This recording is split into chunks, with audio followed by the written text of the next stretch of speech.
आपकी विचारधारा की सही दिशा ये है।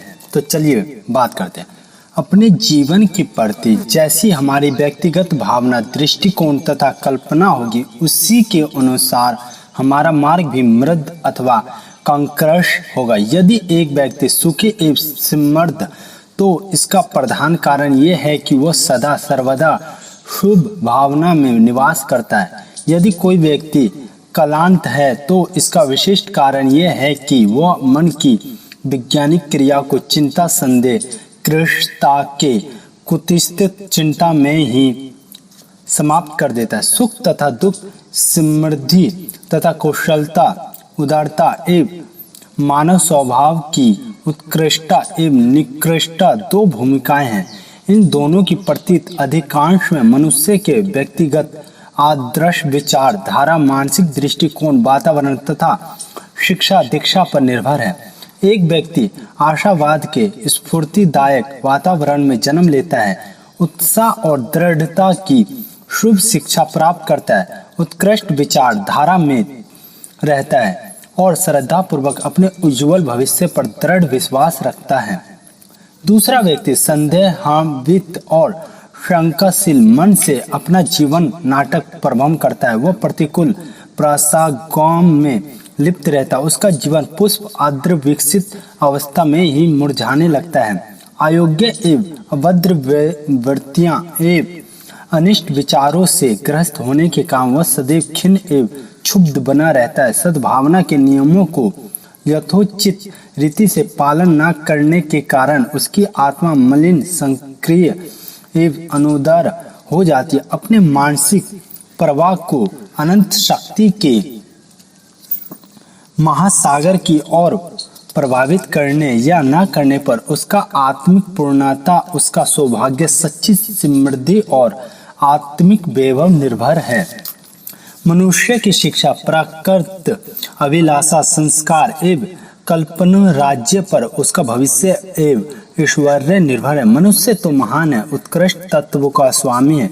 ईश्वर के देवी उद्देश्य की सिद्धि के लिए इस आनंद निकेतन मानव सृष्टि में आया है, तो सफलता के लिए, पूर्ण विजय के निमित्त, सुख स्वास्थ्य के हेतु निर्मित किया गया है और इससे तुझे कोई विहीन नहीं कर सकता। शक्ति सागर परमात्मा की यह इच्छा कदापि नहीं है कि तू अपनी परिस्थिति के हाथ का कठपुतला ही बना रहे, अपने आसपास की दशा का गुलाम बना रहे।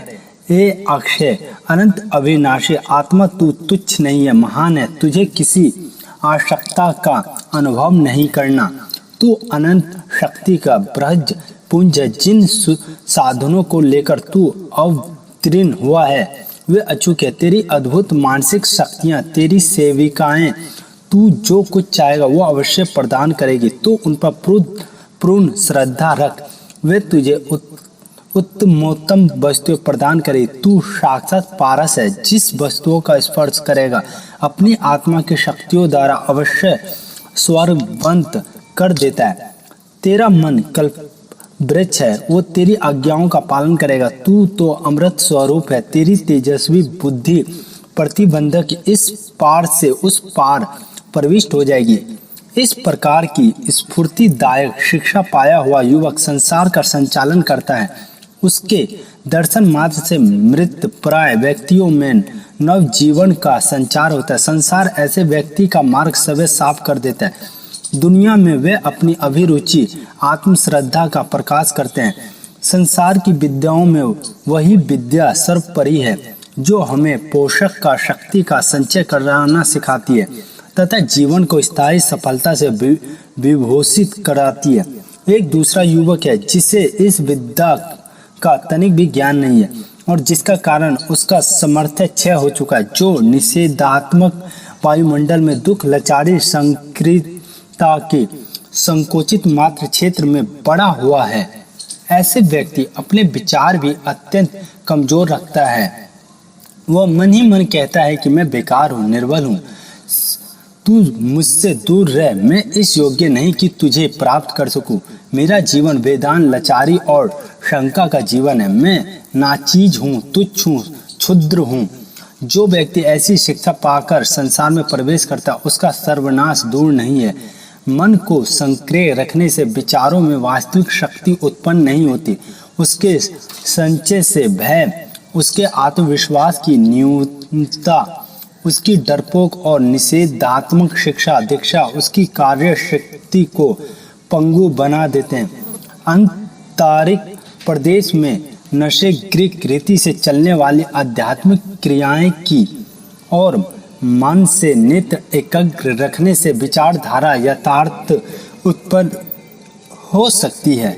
बालक अथवा अत्यंत आग्रह से या केवल ऊपर से की हुई क्रियाएं मन को बलवान नहीं बना सकती। शक्तिशाली मन एक शक्ति अथवा सामर्थ्य है, क्योंकि आंतरिक मन में जो कुछ भी अमर्यादित है उसे यह बाहर प्रकाशित करता है।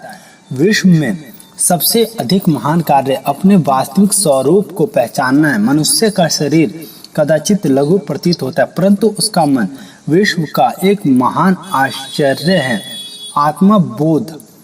तुम एक अल्पज्ञ जीव, एक निःशक्त परमाणु नहीं हो। तुम हार्ड मास के शरीर ही नहीं हो, जीव ही नहीं हो, क्षुद्र या संकुचित नहीं हो।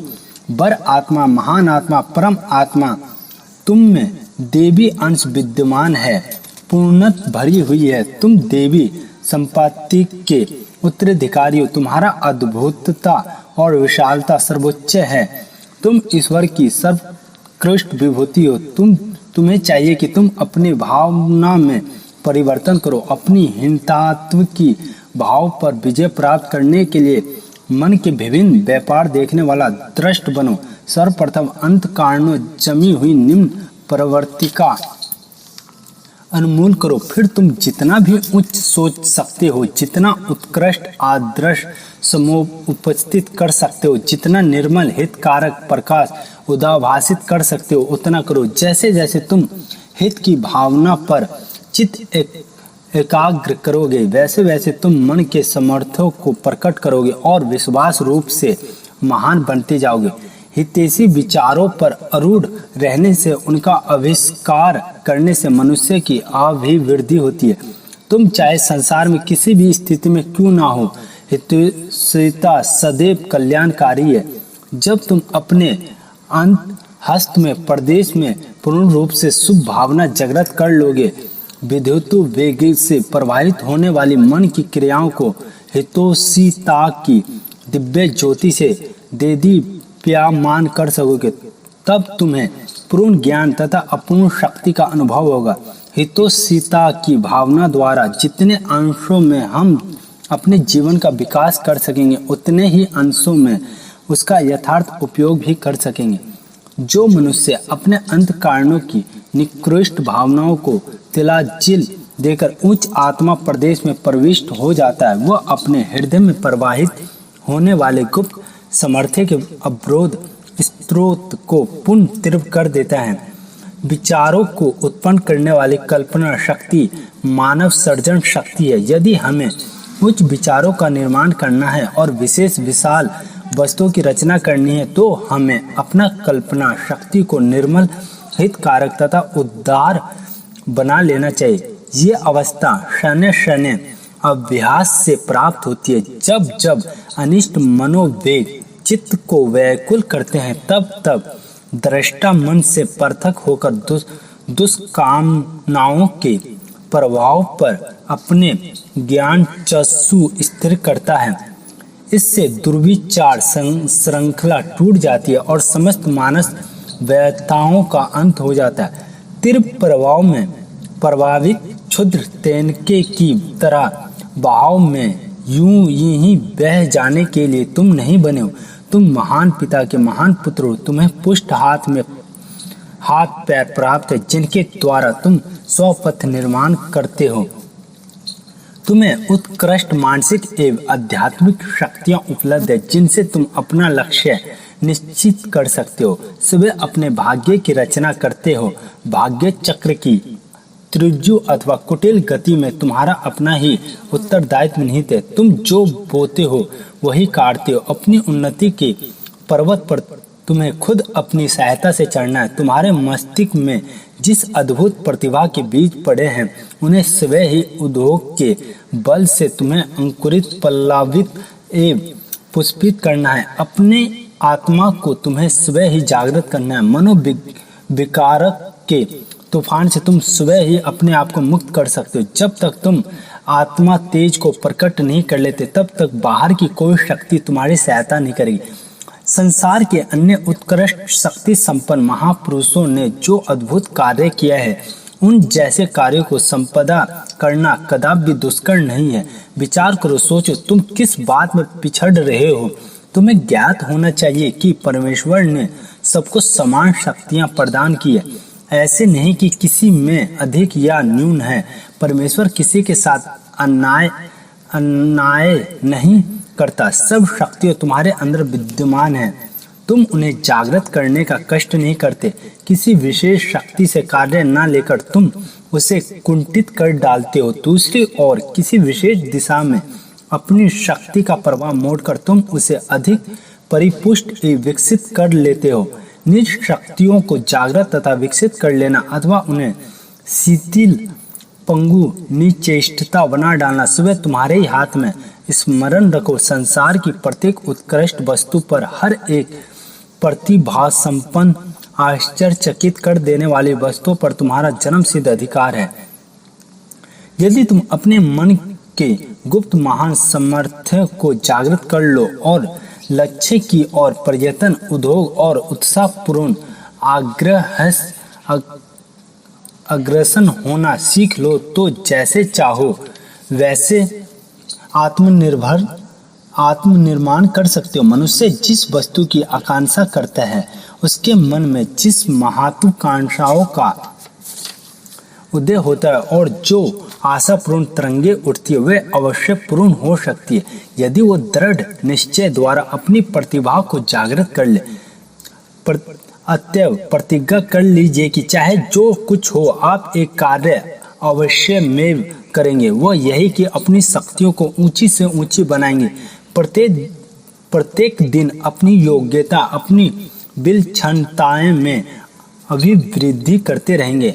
आत्मा में जो ईश्वरीय गुण विद्यमान हैं उन पर से अविद्या का आवरण उठते रहेंगे और इस प्रकार अपने यथार्थ स्वरूप पूर्ण परिचित हो जाएंगे। नवीन भावना की सृष्टि कर लेना ही आत्मा प्रतीति के मार्ग में नया कदम उठाना है। तुम अपने विचारों में परिवर्तन करो, अर्थात निज अंतःकरण की स्थायी वृत्ति का बदल दो। अभी तक तुमने जिन सीमा बंधकों की संकुचित भावनाओं में अपना जीवन व्यतीत किया है उनके स्थान पर स्मृति के नवीन भावनाएं दृढ़ करो। नए विचार, नई भावनाएं, नया दृष्टिकोण तुम्हें कहाँ प्राप्त हो सकेगा। उसके लिए सर्वप्रथम अपने मन को टटोलो, अपने आप से स्वयं प्रश्न करो, गंभीरता पूर्वक विचार करो, चिंतन करो। तुम्हारी हार्दिक अभिलाषाएं तुम्हारे उत्पादक उत्तेजित करती है, वे तुम्हारी शक्तियों को परिपुष्ट करती है। अपनी आंतरिक महत्वाकांक्षाओं को देने से वे स्वयं ही तुम्हें प्रशस्त मार्ग दिखा देती है। उत्तम पुस्तकों का अध्ययन करो, उनमें अपने प्रश्नों के उत्तर खोजो, सत्संग करो और ऐसे व्यक्तियों से शंका निवारण करो जो मन की उच्च भूमिका में निवास करते। परमेश्वर की अंत शक्ति की छाया में जीवन वृक्ष को विकसित करो। जीवन की सबसे उत्कृष्ट भावना में रमन करो। जीवन के जिस स्थल में पड़े हो उससे असंतुष्ट हो जाओ। अपनी लाचारी की, निर्धनता की, मूर्खता की परिस्थिति की तलांजलि दे दो और जीवन को स्वतंत्रता की सुमधुर सुगंधों से सुवासित करो। विचारों को ऊंचा उठाओ। मनो मंदिर के प्रवेश द्वार दिव्य एवं उत्कृष्ट वस्तुओं के लिए खोल दो। निशान मरते समय निशानची कुछ अंगों को मारते हैं, तब वह यथार्थ स्थान पर लगता है। तुम अपने जीवन को जैसा निर्माण करना चाहते हो उसकी प्रतिमा, सबसे उत्तम स्वरूप, अच्छे से अच्छा नमूना अपने सम्मुख रखो और फिर सुई की तरह अपने आदर्श की पूर्ति में लग जाओ। अनेक पुरुष तनिक सी प्रतिकूलता उपस्थित होते ही अस्त व्यस्त हो जाते। उन्हें स्मरण रखना चाहिए कि विकट स्थिति प्रतिकूलता के अवसर, दृढ़ता एवं विधन आदि कारणों से ही मनोजाति का उन्नति का उत्तेजना मिलती है। ऐसे ही मनुष्य का असामान्य प्रकार का प्रकट हुआ स्थूल दृष्टि से तो ऐसे प्रसंग अनिष्ट जान पड़ते हैं, किंतु वस्तु इन्हीं से मनुष्य का बड़ा भारी हित साधना होता है। सामान्य प्रसंग और साधारण जीवन से मनुष्य की आंतरिक शक्तियों का विकास नहीं होता। यदि मनुष्य प्रतिघातिक उत्तेजना के अवसर न मिले तो गुप्त शक्तियों का कभी प्रकट न हो। ये शक्तियाँ इतने गहन स्तर में निवास करती है कि सामान्य कारणों से होने पर कुछ भी प्रभाव नहीं पड़ता। उनके लिए ऐसे कारण अपेक्षित है जो चोट करे। मैं अनेक व्यक्ति ऐसे देखे जिनमें अनेक प्रकार की योग्यताएं एवं शक्तियां, किंतु वे जहां के तहां पड़े हैं, तिल भर भी आगे नहीं बढ़े। उन्होंने अपनी शक्तियों का प्रकाश नहीं किया, उन्हें उनका यथार्थ ज्ञान भी नहीं है। जिस प्रकार व्यायाम द्वारा हम अपने शरीर के प्रत्येक अवयवों को बलवान बना सकते हैं, निर्बल और पुतले दुबले हाथ पैर सबल और दृढ़ बनाए जा सकते हैं, निर्बल फेफड़े भी बलवान बन सकते हैं और कमजोर भी जट रगनी तीव्र कर सकते। उसी प्रकार हम अपने मन में निवास करने वाली तर्क शक्ति, तुला शक्ति, स्मरण लेखन शक्ति, काव्य शक्ति, उद्योग शक्ति, इच्छा शक्ति आदि सैकड़ों शक्तियों का विकास कर सकते हैं।